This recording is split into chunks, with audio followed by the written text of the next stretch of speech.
to offer the presidential address.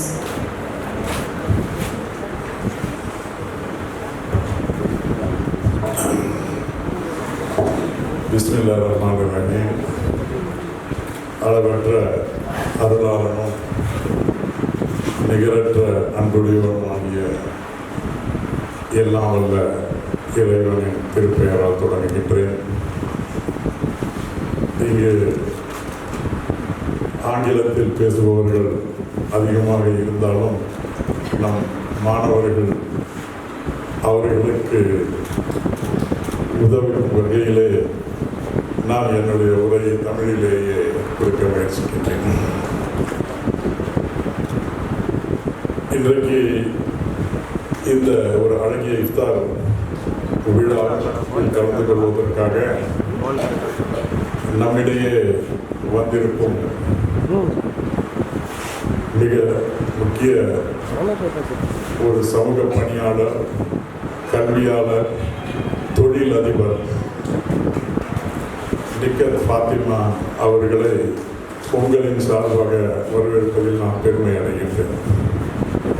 வழக்கமாக பெண்கள் அவர்களுடைய இந்த விழாக்களுக்கு வருபவர்கள் இஸ்லாமிய பெண்கள் ஒன்று கல்வியாளர்களாக இருப்பார்கள் அல்லது மார்க்கத்திலே மிகப்பெரிய வல்லுநர்களாக மார்க்க அறிஞர்களாகவும் இருப்பார்கள்.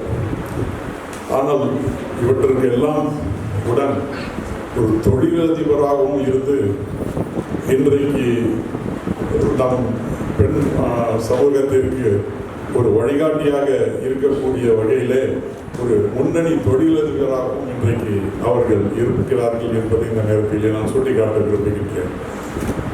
தமிழகத்தில் உருவான பல அட்வொகேட்ஸ் அவர்கள் முத்திரை பதித்து சென்றிருக்கிறார்கள். அவர்களில் மிக முக்கியமான ஒரு வழக்கறிஞர், மூத்த வழக்கறிஞர் ஹபீபுல்லா பாஷா அவர்கள் இந்த இந்திய அரசியல் சாசனத்திலே இந்த சிறுபான்மை மக்களுக்கு சில உரிமைகள் அன்றைக்கு அந்த இந்திய அரசியல் சாசனத்திலே இருக்கின்றன. அது சட்ட உரிமைகள். அந்த உரிமைகளை பெற்று தருவதற்கு ஆர்டிகல் 29, ஆர்டிகல் 30, ஆர்டிகல் 30 சப்டிவிஷன் 1 இவெல்லாம் சிறுபான்மை மக்களுக்காக இந்திய அரசியல் சாசனத்திலே கொடுக்கக்கூடிய உரிமைகள். இந்த உரிமைகள் இல்லை என்றால் சிறுபான்மை மக்கள் மற்றவர்களுக்கு இணையாக, அதாவது ஆர்டிகல் 14 சொல்கிறார்கள் சட்டத்திற்கு முன் அனைவரும் சமம் என்று.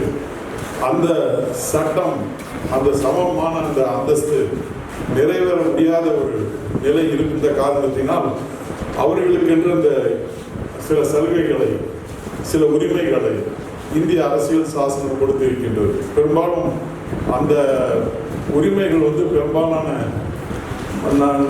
மாநிலங்கள் இது மறுக்கப்பட்டே வந்தது. ஆனால் தமிழகத்திலும் அவ்வாறு ஒரு நிலை இருந்தது. ஆனால் அந்த உரிமைகளை சட்டபூர்வமாக பெற்று தந்து அதை பாதுகாப்பதற்காக ஒரு அமைப்பை, ஃபார்மியா என்ற ஒரு அமைப்பை, ஒரு federation of minority education institution ஆரம்பித்து அதை தொடர்ந்து அதை பாதுகாக்கும் விதமாக அமைத்து கொடுத்தது இங்கே வந்திருக்கும் சீஃப் கெஸ்டினுடைய மாமனார் ஹபீபுல்லா பாஷா சாஹிப் அவர்களை இந்த நேரத்தில் நான் குறிப்பிட விரும்புகின்றேன்.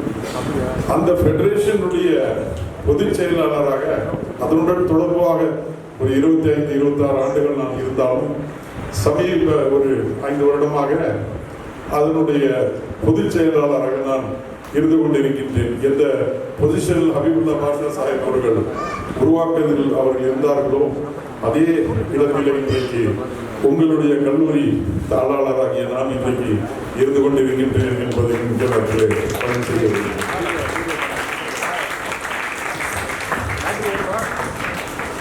இந்த சட்ட ரீதியான இன்றைக்கு இந்த ரமலான் மாதத்திலே நாம் தெரியும், எல்லோரும் பெரும்பாலும் ரொம்ப இபாதத்தில், இறை வணக்கத்தில் ஈடுபடுவார்கள். சொர்க்கத்தினுடைய வாயில்கள் எல்லாம் திறக்கப்படும். எல்லோருக்கும் பாவ மன்னிப்பு, அவர்கள் செய்த தவறுகளுக்கெல்லாம் பாவ மன்னிப்பு அவர்கள் இறந்ததற்கேற்ப வழங்கப்படும் என்று நாம் படித்திருக்கிறோம். நம்முடைய திருமறையும் அதை வலியுறுத்தி கூறியிருக்கிறது.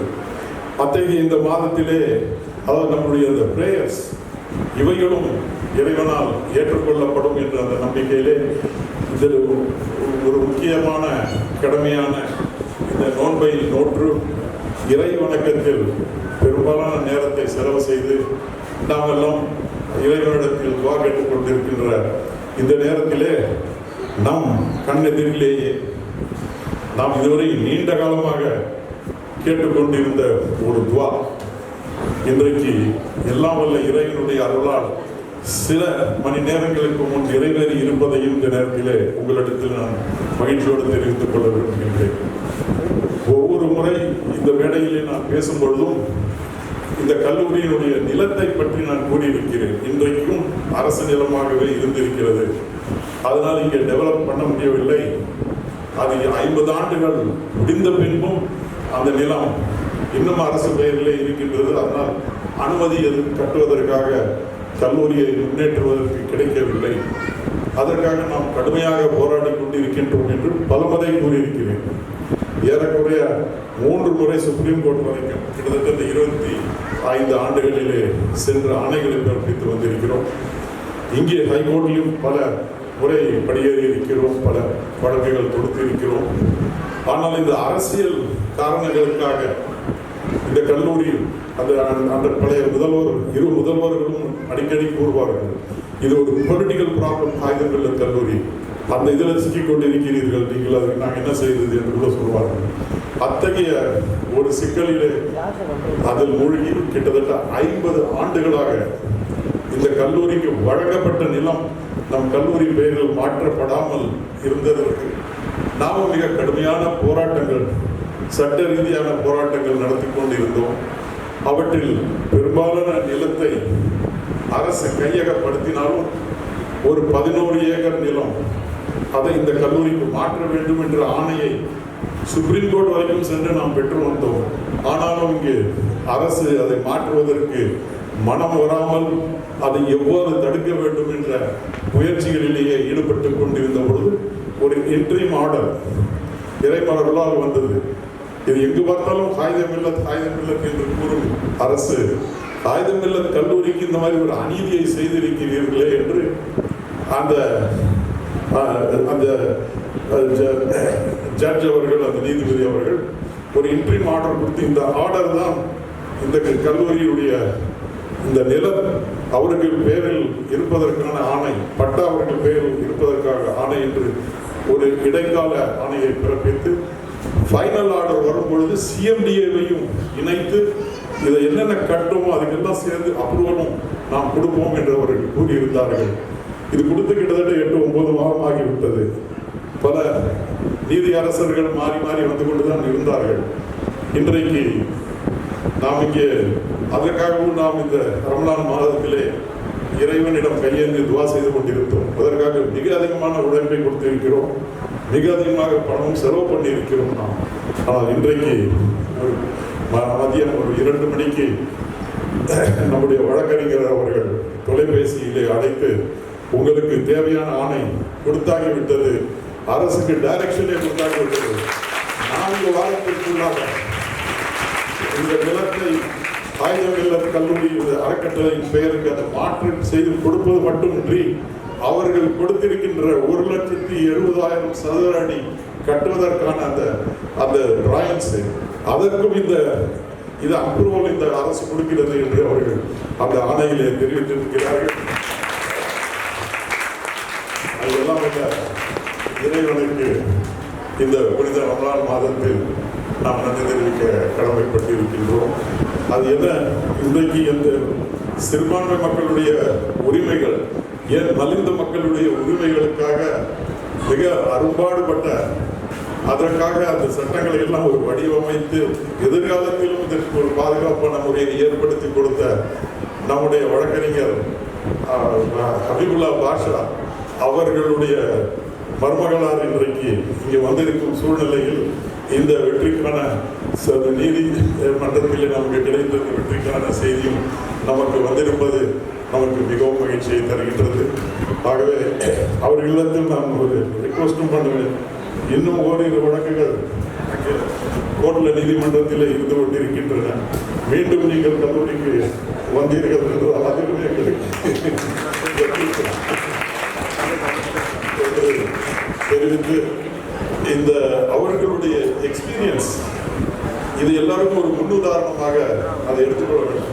முஸ்லிம் விமன்ஸ் அசோசியேஷன் என்று ஒரு அசோசியேஷன் பல ஆண்டுகளாக செயல்பட்டு வருகிறது. இந்த பள்ளிக்கூடம் அதாவது ஒரு நிர்வாகத்தில் ஒரு எவ்வாறு ஒரு பள்ளிக்கூடம் குறிப்பாக ஒரு இஸ்லாமிய பள்ளிக்கூடம் நடக்க வேண்டும் என்பதற்கு ஒரு முன்னுதாரணமாக மிக கட்டுப்பாடுடன் நல்ல ஒரு அகாடமிக் ஸ்டாண்டர்டோட இன்றைக்கு நடந்து கொண்டிருக்கின்றது. அதன் தலைவராக அவர்கள் இருந்து மேலும் பல கல்வி நிலையங்கள் அந்த அஞ்சுமனை ஹிமாயத் இஸ்லாம் அங்கே ஒரு பெரிய ஆர்ஃபனேஜ் இருக்குது. அந்த அனாதைகளுடைய ஒரு பள்ளிக்கூடம் அந்த இல்லம் சென்னையில் இருக்கின்றது. அதில் பல பள்ளிகளும் அதற்குள்ளே இந்த வளாகத்திலே செயல்பட்டு கொண்டிருக்கின்றன.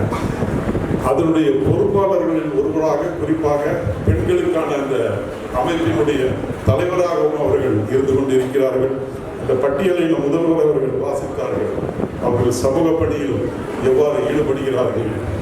நாமும் இங்கே கல்லூரிக்கு இதுவரையெல்லாம் பதினெட்மார்களையும் மார்க்க அறிஞர்கள் எல்லாம் ஆண்கள் தான் வந்துட்டு இருந்தாங்க. ஏன் இன்னைக்கு ஒரு பெண் ஒரு பிரின்சிபலை நியமித்து சரித்திரம் படைத்த இந்த கல்லூரி ஒரு ஆண்கள் கல்லூரிக்கு பெண் பிரின்சிபலை அமைத்து நாம் சரித்திரம் படைத்திருக்கும் பொழுது ஒரு விழாவிற்கு ஏன் ஒரு பெண் ஒரு சீஃப் கெஸ்டை கூட்டக்கூடாது என்ற ஒரு முடிவுடன் நாம் பல இதை சிந்தித்துக் கொண்டிருக்கிறோம். ஏதோ ஒரு சில ஐடியாவாதிகள் சில நம்பிக்கைகள் இவற்றில் அப்படியே மூழ்கி கமிட்டடாக இருப்பாங்க. அதை விட்டு அதை தாண்டி அவர்கள் சிந்திக்கக்கூடியவர்களாக பெரும்பாலானவர்கள் இல்லாத அந்த நேரத்திலே ஒரு பரந்த நோக்குடன் இஸ்லாமிய சமூகம் மட்டுமல்ல அனைத்து நலிந்த மக்களும் ஒன்றாக இணைந்து வாழ வேண்டும், அவர்களுக்கு ஏற்ற வகையில் கல்வி நிலையங்களும் அல்லாமல் அந்த அமைப்புகளும் செயல்பட வேண்டும் என்ற குறிக்கோளுடன் தங்களுடைய வாழ்க்கையை அமைத்து அதற்காக அர்ப்பணித்து பணியாற்றி வரும் நம்முடைய சீஃப் கெஸ்ட் நிக்கத் ஃபாத்திமா அவர்களுக்கு நம் நன்றியை இந்த நேரத்தில் தெரிவிக்க நான் கடமைப்பட்டிருக்கின்றேன். கோபாலகிருஷ்ண காந்தியை பற்றி நீங்கள் உங்களுக்கு தெரியும். காந்திஜியுடைய பேரன் நம்ம கல்லூரிக்கு 3 முறை வந்திருக்கிறார். அவங்க அந்த அவார்ட் ஃபங்க்ஷனில் நம்ம குழுப்பணி வந்து ஆனால் அவங்க ஒரு தடவை இங்கே இருக்கும்போது சொன்னாங்க அவசரமாக சீக்கிரம் போக வேண்டியது அப்படின்னு சொல்லி கொண்டிருந்தார். நான் சொன்ன கொஞ்சம் இல்லை அங்கே நிக்கத்து வெளியே வெயிட்டிங் அவங்க வீட்டுக்கு நான் போக வேண்டியது இருக்குது என்று சொல்லி நான் அனுப்பி விட்டேன். ஏன்னா அங்கே தொடர்ந்து அவருடைய பெருநாள் மற்ற நிகழ்ச்சிகளில் கலந்து கொள்ளக்கூடிய ஒரு நெருக்கமான நண்பர் அவர் என்பதை இந்த நேரத்திலே நான் குறிப்பிட விரும்புகின்றேன்.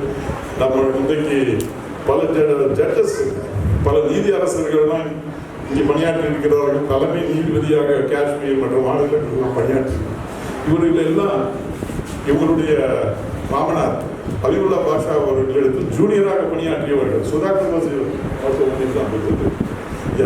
அவங்க சுதாகர் போன்ற நீதி அரசர்கள் ஜம்மு அண்ட் காஷ்மீருக்கு தலைமை நீதிபதியாக இருந்தார். பல நீதிபதிகள் இவரிடத்தில் ஜூனியராக பணியாற்றினார்கள். அவர் கிருஷ்ணன் ஸ்ரீராம் பஞ்சு மிக அழகாக ஒரு மூத்த வழக்கறிஞர் ஹபீபுல்லா பாஷாவுடைய கான்ட்ரிபியூஷன் நீதிமன்றங்களில் நீதிமன்றத்திலே நீதியை தேட வேண்டிய ஒரு சூழ்நிலையில நீதிமன்றங்களில் நீதி அவசியமாக இருக்க வேண்டும் என்ற வலியுறுத்தி அதற்காக மிகவும் பாடுபட்ட ஹபீபுல்லா பாஷாவுடைய சரித்திரத்தை அவர் ஒரு தொடராகவே ஹிந்து போன்ற பத்திரிகைகளில் எழுதியிருந்தார். இன்றைக்கு அவ்வளவு பெருமை மிகுந்த ஹபீபுல்லா பாஷா அவர்களுடைய மருமகளா அவர்களும் அவங்க மாமனாருக்கு சற்றும் குறைந்தவர்கள் இல்லை. அவங்க பணியில் வந்து அவங்களும் மிக சிறப்பாக பணியாற்றி கொண்டிருக்கும் அவர்கள் இன்றைக்கு நம்முடைய வந்திருக்கிறார். இன்ஷா அல்லாஹ் வரக்கூடிய காலங்களிலே அவர் அடிக்கடி வருவார், நமக்கும் வெற்றிகளை பெற்று தருவார், அது நமக்கு வேண்டிய ஆலோசனைகளை கொடுப்பார். இந்த கல்லூரியிலே 65% ஆண்கள் கல்லூரியாக இருந்தாலும் 65% பெண்கள் படித்துக் கொண்டிருக்கின்ற கல்லூரி. ஏறக்குறைய 50% ஆசிரியர்களும் பெண்களாக இங்கே இருக்கிறார்கள். இதை இங்கே வரக்கூடிய ஒவ்வொரு ஃபங்க்ஷனையும் நீங்க பார்த்துருப்பீங்க. ஒவ்வொரு நிகழ்ச்சியிலும் இதை வந்திருக்கிற அவங்க வைகோவாக இருந்தாலும் சரி, கி வீரமணியாக இருந்தாலும் சரி, வேறு எந்த விஐபிஸாக இந்த கல்லூரிக்கு கொடுத்தவர்கள் எல்லாம், அவர் இப்ராஹிம் கலிஃபுல்லா நீதியரசர் சுப்ரீம் கோர்ட், அவர் எல்லாரும் வந்து இதை பார்த்து தான் முதலில் இம்ப்ரெஸ் ஆவாங்க. இந்த கல்லூரியுடைய சிறப்பு இங்கு அமர்ந்திருக்கும் இந்த அதிகமான இந்த பெண்கள் தான் என்று மிக வலியுறுத்தி அவர்கள் கூறுவார்கள். அது நமக்கு மிகவும் பெருமையாக இருக்கும். இன்ஷா அல்லாஹ் இன்றைக்கு கிடைத்திருக்கக்கூடிய அந்த நற்செய்தி நம்ம கல்லூரியுடைய வளர்ச்சிக்காக நாம் என்னென்ன திட்டங்கள், என்னென்ன கனவுகள் கண்டோம், அவற்றை எல்லாம் அதை நிறைவேற்றுவதற்கு துணையாக இருக்கும். இன்றைக்கு ஒரு சின்ன ஒரு கோயின்சிடன்ஸ், நான் உங்களுடைய பிரின்சிபல் மற்றும் சூப்பரிண்டென்ட், அவர் அப்புறம் வைஸ் பிரின்சிபல் அந்த மணிகண்டன் அந்த ஷேக் அலி இவர்களோடு பேசிக்கொண்டிருந்த பொழுது ஒரு விஷன், கல்லூரியினுடைய ஒரு டாக்குமெண்ட் தயார் பண்ண வேண்டும் என்று அவங்க என்னுடைய விருப்பத்தை தெரிவித்தேன். விஷன் 19, அதுக்கு தமிழ் மிக அழகான வார்த்தையை ஜெயலலிதா அவர்கள் சொன்னார்கள், எனக்கு நினைவுக்கு வரவில்லை. விஷனுக்கு ஏதாவது தொலைநோக்கு திட்டம், தொலைநோக்கு ஒரு டாக்குமெண்ட் வந்து கல்லூரிக்காக தயார் பண்ணணும். ஆனாலும் இவங்க நம்முடைய காட்வின் அருணையும் கூப்பிட்டு ஸ்போர்ட்ஸ்க்காக நீங்கள் தயார் பண்ணீங்கலாம் சொல்லியிருக்கேன். ஆனால் எல்லாரும் ஒரு மாதிரியே சந்தேகமாக முகத்தை தான் பார்த்தார்கள். என்னைய அந்த கல்லூரி லேண்டே கவர்மெண்ட் இருக்கு, இங்கே கட்டுறதுக்கே அனுமதி இல்லாமல் நேரத்தில் இவர் ஏதோ விஷன் ஒரு கனவு டாக்குமெண்ட்டை ப்ரிப்பேர் பண்ண சொல்கிறாரோ என்று அவர்கள் மனநிலை இருக்கும் என்று எனக்கு புரிந்து கொண்டேன். அவங்க பேசிக்கிட்டு இருந்த ஓரிரு நிமிடங்களில் இந்த தொலைபேசி மூலமாக இந்த தகவல் அப்போ மனதில் இறைவனுடன் வாசை, இது எத்தனை நாள் தான் இது தொடர்பு கொண்டிருக்கும், இதற்கு ஒரு முடிவு வேண்டும் என்று கேட்டதற்கு இம்மிடியட்டாக இறைவனிடத்திலிருந்து நமக்கு கிடைத்த அந்த பதிவு தான் அந்த அந்த ஹைகோர்ட்டுக்கு போடப்பட்ட அந்த கேஸ் நமக்கு கிடைத்த மிகப்பெரிய வெற்றி. இன்ஷா அல்லாஹ் வரக்கூடிய காலங்களில் உங்கள் கனவுகள் எங்களுடைய கனவுகள் எல்லாம் நிறைவேறுவதற்கு எல்லாம் உள்ள இறைவன் போதுமானவன் என்று கூறி விடைபெறுகின்றேன். நன்றி.